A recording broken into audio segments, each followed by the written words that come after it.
Hey guys, and welcome back to this channel. In this video, I'll be showing you guys how you can claim this skin for your Overwatch games on Discord. So go to Discover, and if you're on the app section, just go to Quests. Here, you're going to start video quest. It says claim a frozen Leer Lifeweaver skin. So start the video quest. I'm just going to play the video.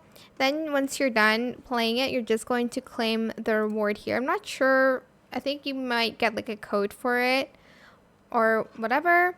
And yeah, that is how you can claim a Frozen Seer Lifeweaver on Discord for your Overwatch game. I hope this tutorial was helpful for you guys. Don't forget to like, comment, share, and also subscribe to this channel if you haven't done that already. If you have any more questions about this video, just leave it in the comment section down below. I will try my best to answer them all for you guys. And if you found this video helpful, please click the thanks button as well. That is it. Thank you so much for watching. Bye!